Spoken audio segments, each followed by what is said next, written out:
Here we are getting ready to go up the hill. I'll put it in pass 2 and see. And again, we're just on the rear motor.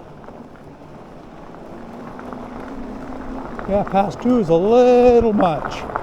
We'll kick her down to pass 1 here.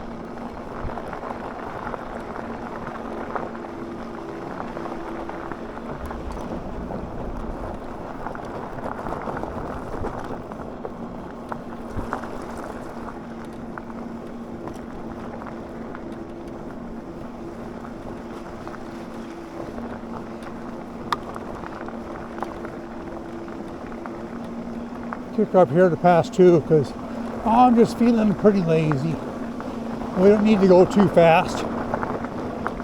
We're going 12 and that's more than enough. 11. And I'll just keep ambling around the switchbacks.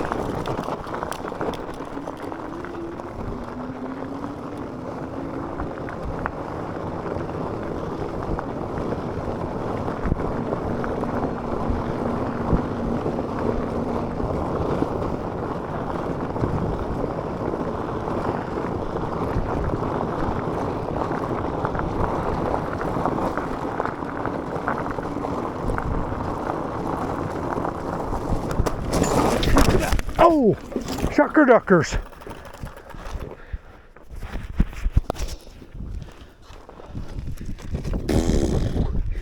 Those switchbacks get you. Oh, the front tire went flat. Well, now will be a good time. I'll take out that air compressor and show you how it works.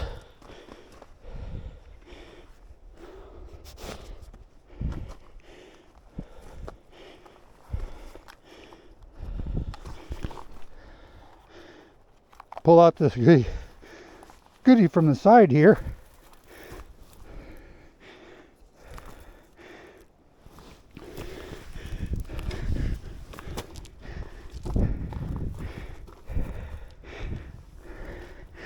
I'm a little more discombobulated than I thought.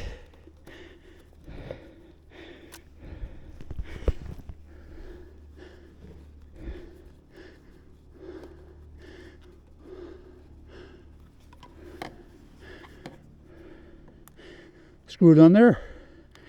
Press the power button until it lights up. It's on bicycle for 15 pounds. And we'll just start it up and let it air up.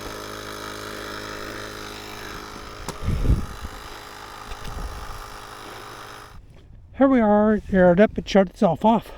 We're at 15.7 pounds. We'll just take it off, fold it up here, and it has an automatic off.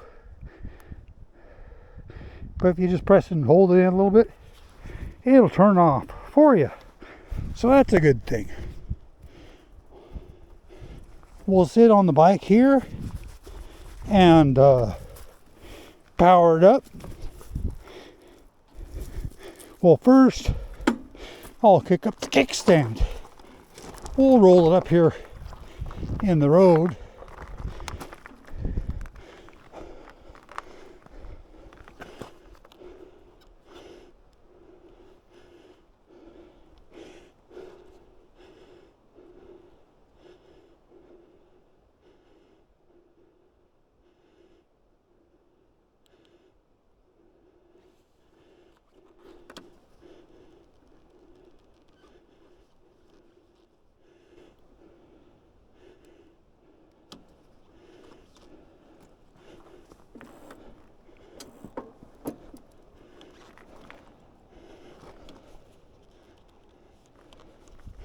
Gotten past 0, or 1, but no throttle.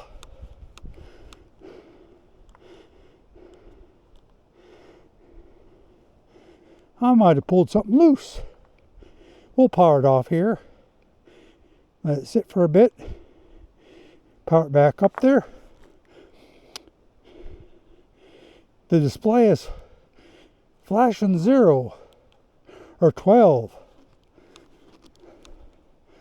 So there must be, I must have kicked something loose. Everything's looking good.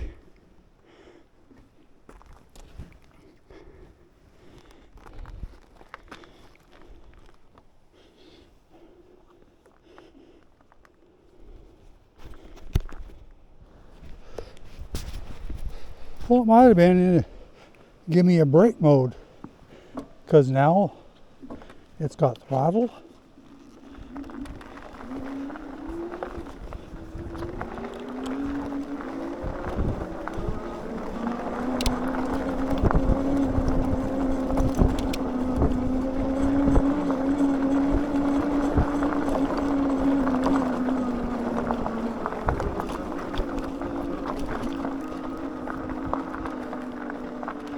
Yeah, it's going up this hill like it's nothing. And that's the 22% grade. I was kicking along a little too fast to be paying attention to the speedometer. But we'll stop here, get off. The front tire is still aired up, but I'm going to take it off and check for the hole. I'm powering it down. We'll kick around here and take the camera off my chest holder. And there's the bike. We made it on back up the hill. No problem at all. Hey, we're back here at Belly Acres again. Told you I'd see you later. Yeah, we're having a little bit of a difficulty here. The front tire set here in the shop and it got flat again. And last night, as you can see, we had us a bit of a kerfuffle.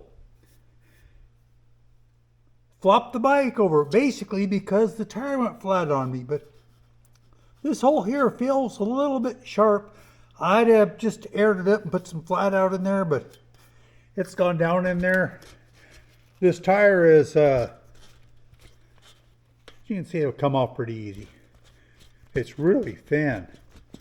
I can see why it probably got a kerfuffle on it, but I went ahead and ordered some new tires.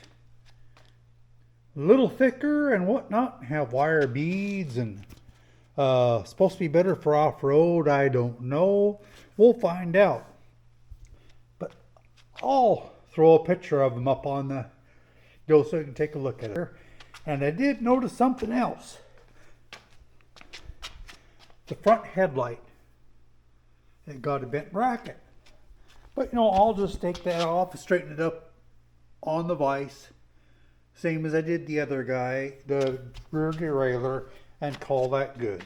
I'm just not, you know, all too worried about it. Of course, now we got it upside down here, you can see here's a secondary release on the battery. The first one here, you put the key in here and turn it, and that makes it come out a little bit.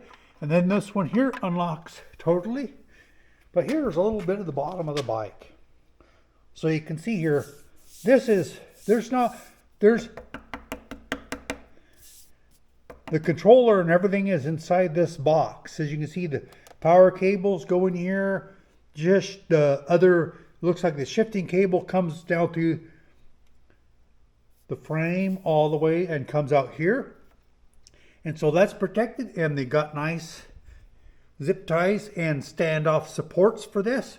So this is in good shape. And the chain is still slickery feeling. So they did a good job of lubricating that chain. And we've got still everything here looks fine. I've dropped this bike tire down and I'm just planning on running it because, hey, it still looks good. And I'll run it till it gets popped. But the new tires are coming in with heavier duty tubes as well as heavy duty tires. So that will help that out. But this bike here I just wanted to show you, and of course, this rear rack, as those guys, others reported, it is steel. So, you know, that's the only thing that's steel on here. The rest of the frame and stuff is some type of an aluminum alloy. Magnets don't stick to that. As you can see here, the paint stuff, it's got a little dirt on it now, because some guy was out there riding around in the dirt. And here, it's got the seam, which, you know, you can't feel here. I can feel the dirt, but I can't feel the seam and the paint in the bottom any more than I could on the top. And down here, also, these welds here, look, oh, got a little goof up there, but it looks like, you know, pretty doggone good. Might have been done by a machine, who knows. But you can see here's the other side of that swing arm. And this is that thing that I call the gusset that's in here. They made this so it's nice and stronger than it probably needs to be, which is a good thing, because they knew goose like me were going to be riding it. And these here chain guards are plastic. You know, it's nothing fantastic. Here's the pedals that I put on there. You know, they're, and that fopple that you saw me flop down yesterday, they got a little mud on there, but they didn't bend or nothing, so hey, not too bad. They're good for nothing. They didn't cost me anything. They came with one of the other bikes that I got. And there's that fine support gusset, just from top down details. These side guards here are plastic. Take this one off and you can look in there, and there will be the controllers. Here is the charging port. It says right on there, oh, I turned the right side up here so you can read it. Charging port. Says so right there, so just in case you're wondering. And this one up here, I don't think they have any thing written by that. I don't see it. It's kind of hard to tell on camouflage, but I'm thinking it's there.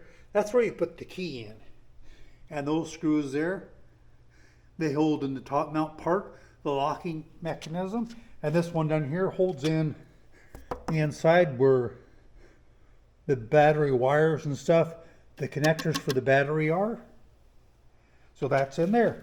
And look, here's, well, from the bottom, from this fine fender, you can see, yep, still plastic, but that's fine. I prefer plastic myself. They're quieter.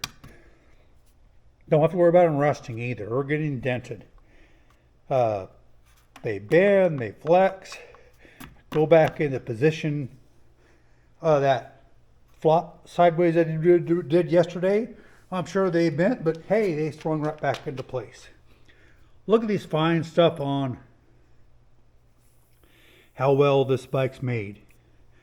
You can see, even though I flopped it over sideways, it survived pretty good. I survived pretty good too. I got a couple of divots in my knee from the gravel, but they'll heal up just fine. I thought I'd be all sore today, but not really. As you can see, these back tires are basically, I can feel them. They feel kind of thin-ish. They are just, I'm not sure what brand they were or are.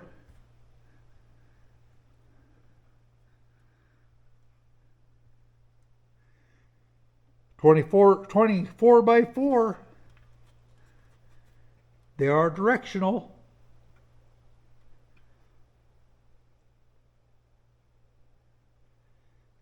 They're not rated for puncture proof or anything like that, you know. So we've got ourselves a pretty nice, fun little e-bike here. And still, even though I done it and I crashed it and whatnot, this didn't get bent. The derailleur guard that I straightened out, if you look, the paints, because I wasn't real careful straightening it out. But, you know, hey, it looks like it's where it's supposed to be, and the derailleur's just fine, even after that crumple crunch I took on it yesterday. And you see these here, I'm going to smooth up this little front hole here before I put in the new tube, because it's just, I'm thinking, I just don't feel, that feels a little sharpish to me. And these don't have tread or bead locks in them like were on my motorcycles. Of course, cost a lot less than my motorcycles too. Well, this is LJ from Belly Acres. I'll show here. We'll chat it you on down the road. You guys have a good day now.